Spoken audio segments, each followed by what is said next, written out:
آپ علیہ السلام کی حیات طیبہ سے یہ خوبی معلوم ہوتی ہے کہ آپ کھل کے محبت کا اظہار کرتے تھے۔ محبت کا اظہار کرنا یہ مرد کی مردانگی کی علامت ہے، شرم و حیا، عفت اور اس کے پاک دامن ہونے کی علامت ہے۔ اپنے گھر کے اندر محبت کا اظہار کرنا، اور یہ عورت کی کمزوری ہے، اس کی نفسیات میں یہ چیز شامل ہے، وہ سننا چاہتی ہے کہ اس سے کہا جائے مجھے آپ سے محبت ہے، میں آپ کا احترام کرتا ہوں، میرے دل میں آپ کا مقام ہے۔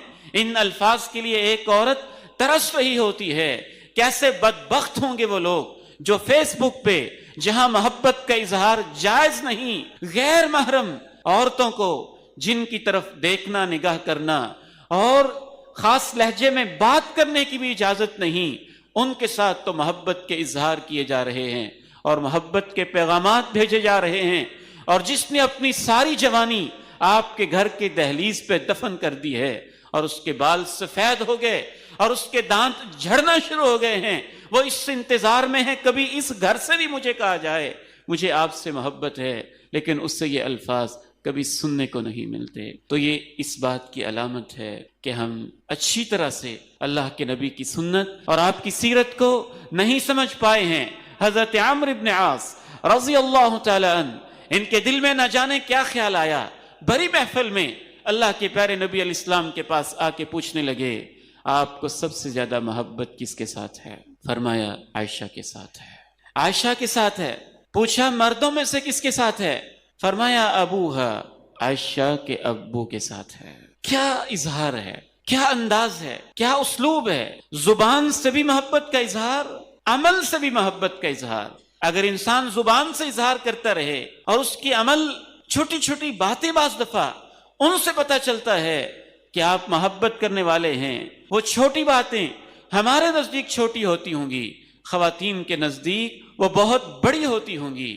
ایک عورت اپنے خاوند پہ ناراض ہے، ان کا کیس اہل علم کے پاس پہنچتا ہے، بعض دفعہ چھوٹی چھوٹی باتوں کو شیطان بڑا بنا دیتا ہے۔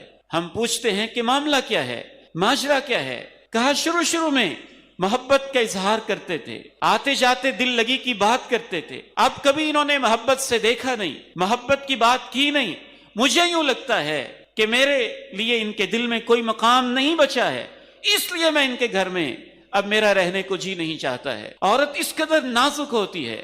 آپ علیہ السلام کی اہلیہ ہماری ماں جی سیدہ عائشہ رضی اللہ تعالی عنہا بیان کرتی ہیں کہ اللہ کے نبی علیہ الصلاۃ والسلام بعض دفعہ ان ایام میں جب میں خاص ایام میں ہوتی تھی، اور بعض مردوں کا یہ مزاج ہوتا ہے کہ خاص ایام میں عورت سے نفرت سی کرنے لگتے ہیں اور یوں محسوس کرواتے ہیں جیسے اس نے کوئی جرم کر لیا ہے۔ وہ اللہ کا ایک فیصلہ ہے جو اللہ رب العزت نے عورت کی فطرت میں رکھا ہے، اس میں اس خاتون کا کیا قصور ہے؟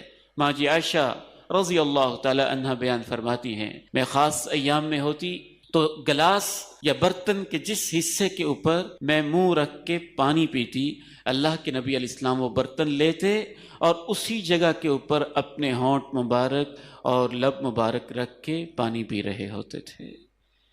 یہ صرف ایک اظہار ہے اس چیز کا کہ میرے دل میں آپ کا کیا قدر ہے، کیا مقام ہے۔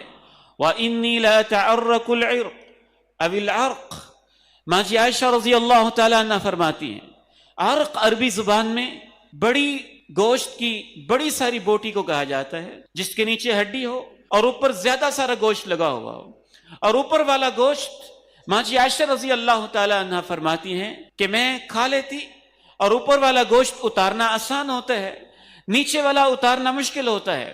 یہاں بھی محبت کا اظہار کیسا ہے؟ ماں جی عائشہ رضی اللہ تعالیٰ عنہ فرماتی اوپر والا حصہ جب میں گوشت کا اتار لیتی اور جو ہڈی کے ساتھ لگا ہوتا ہے گوشت، وہ ایک لحاظ سے مزیدار بھی ہوتا ہے اور ایک لحاظ سے اس کو اتارنا مشکل بھی ہوتا ہے۔ ماں جی عائشہ فرماتی ہیں وہ پھر حصہ میں اللہ کے پیارے نبی علیہ السلام کو دے دیتی، اور جہاں منہ رکھ کے میں نے بوٹی کو نوچا ہوتا وہیں پہ آپ اپنے ہونٹ مبارک رکھ کے بوٹی کو نوچ رہے ہوتے تھے اور گوشت کا تناول کر رہے ہوتے تھے۔